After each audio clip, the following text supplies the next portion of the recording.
If there is magic on the earth, it is water.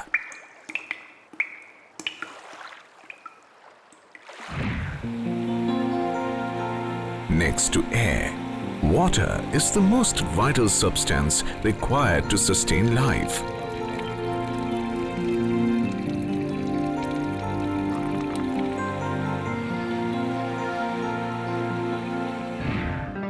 We need water for drinking. We use it to grow food, for cooking, washing, and cleaning. To generate hydroelectricity, water is required in various industrial processes. Water is a medium for transport and even carries away wastes. Out of total available water on planet Earth, there is only 3% which is usable. Further 67% of this 3% water is in the form of ice in glaciers. So, less than 1% of total water of Earth can be utilized. India contributes by 17% in world total population, whereas land available is just 2.4% of the total available land on the Earth. We have 4% of the total water resources of the Earth. Rainfall, rivers, groundwater, lakes and ponds are primary source of water. In India, average rainfall is 1100 millimeters, whereas estimated annual precipitation is 4000 billion cubic meters, including snowfall. Out of 4000 BCM, 3000 BCM water accounts for rainfall during monsoon. 1869 billion cubic meter water runs off in all river basins. Out of the 1869 BCM, only 690 BCM water is usable. Groundwater's availability for use is merely 433 million cubic meter. So, out of all water resources, we are destined to use 1123 billion cubic meter water for our needs and requirements. 1 cubic meter contains 1000 liter water. India is blessed with many rivers. 12 of them are classified as major river basins, whose total catchment area is 252.8 million hectares. The Ganga-Brahmaputra system are the biggest with catchment area of around 110 million hectare. The other major rivers are Indus, Godavari, Krishna and Mahanadi. The catchment area of medium river basins is about 25 million hectares. There are 46 medium river basins in India. In the monsoon-driven Indian climate, most of the rainfall and hence the river flow occurs during 4 months of monsoon. Rest of the year, there is very little flow in the rivers. As a result, the irrigation supplies from these run-of-the-river are not reliable. Pandit Jawaharlal Nehru, independent India's first Prime Minister, realized the importance of large dams for storing water. Inaugurating the Bhakra Dam on river Satluj, Pandit Nehru called the dams temples of modern India. Hirakud Dam on Mahanadi, Nagarjun Sagar on Krishna, Tungabhadra are some of the notable large dams constructed soon after independence. Tehri Dam on river Bhagirathi in Uttarakhand is the highest dam in Asia, having 260-meter height. The Indira Sagar Dam is a multi-purpose key project of Madhya Pradesh. The Koyna Hydroelectric Project is the largest completed hydroelectric power plant of India. The Idukki Dam, located in Kerala, is the highest arch dams in Asia. Canals taking off from the Sardar Sarovar Dam provide irrigation to about 2 million hectares. As of now, there are 4,728 large dams have already been constructed, whereas 397 are under construction in our country. Live storage capacity of all the large dam is 218.90 billion cubic meter. An under construction and consideration project would have 170.89 billion cubic meter capacity. Large, medium and micro irrigation projects have changed the entire picture of Indian agriculture. We have 183 million hectares cultivable area. Out of these, 140 million hectares has ultimate irrigation potential. Today, 123 million hectares irrigation potential has been created and 91 million hectares irrigation potential is being utilized. 17 million hectares is irrigated through canal system. Proper water management has made India self-dependent in food stock production. We have traveled to 232 million ton from 50 million ton at the time of independence. The dams also help generate hydropower. Starting with an installed capacity of less than 1000 megawatt at the time of independence, India now has more than 38,448 megawatt capacity already installed in hydropower and 13,474 megawatt projects are on the anvil.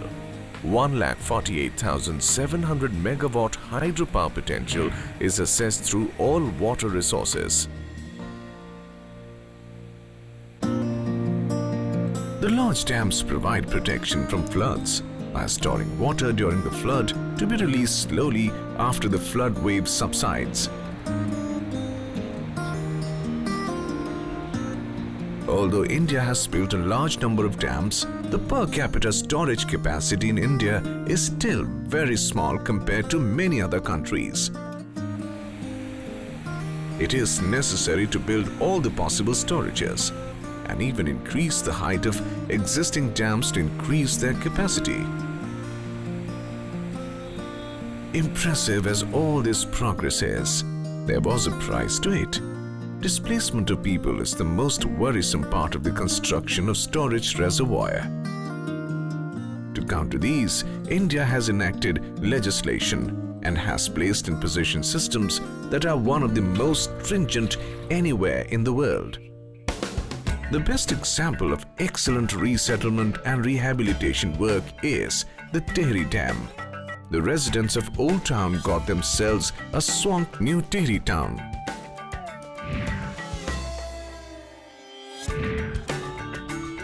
Piped water supply network in the cities has made the cholera epidemics a thing of past. But the target of providing safe drinking water and sanitation facilities to all is yet to be achieved. It is expected that the population will stabilize at 1600 million, and the challenge is to grow adequate food for this population. There is going to be an estimated demand of 1093 billion cubic meter water in 2025 compared to 813 BCM of 2010. It will reach up to 1,447 billion cubic meter by 2050. In many places, the extraction of groundwater is more than the annual recharge. Groundwater levels are declining, and this has to be controlled. Major challenge in irrigation is the 70% loss of water. It is important to know that in India, 83% of water is used for irrigation. With proper technique and awareness, 70% loss of water can be helpful in irrigating another 25 million hectares of land. However, the biggest challenge is conserving the water quality. Pollutants from city wastes, effluents from factories and agrochemicals are polluting the rivers and aquifers. The Union Ministry of Water Resources is fully geared up to face these challenges. India is one of the few countries to have written national water policy to guide the various actions in water resource development and management. Specialized institutions under the ministry carry out research in specialized areas. The National Institute of Hydrology in Roorkee carries out research in the science of hydrology.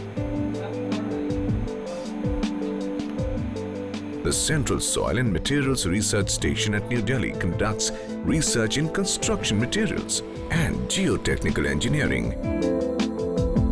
The National Water Development Agency has investigated and prepared an elaborate plan comprising 30 different links to transfer water from basins better endowed with water to basins that relatively have less water. When completed, this will enable utilization of additional 200 billion cubic meter of water, provide irrigation to an additional 35 million hectares of area, create additional 35,000 megawatt of hydropower capacity, and also provide flood control in large areas. The Central Groundwater Board is the keeper of nation's aquifers and carries out regular assessment of groundwater quantity and quality and guides programs of rainwater harvesting and artificial recharge. Central Water Commission is the main technical arm of the ministry. With offices spread all over the country, the CWC carries out hydrologic observations and undertakes design of projects, monitors dam safety, and provides overall coordination for planning and appraisal of new projects, provides policy inputs to the ministry, and is generally the overall coordinator for all water-related matters. The Ministry of Water Resources and its associated organizations have been striving very hard. We have been providing services in respect of all aspects of water resources to the states, so that they are able to provide for the water in their own areas. We have had a very good run in the earlier parts of our independence, that is, say about 40 years from the independence, and now we have to again have a very good run in order to see that the water is made available to everybody in a sustainable and in an equitable manner. Water is our nation and planet's life. We can't imagine a single day without water. Better management of water would lead the nation on way of prosperity and progress, whereas lack of it would lead to chaos and disasters. Together, we all countrymen have to save our future. But if there is water, there is tomorrow.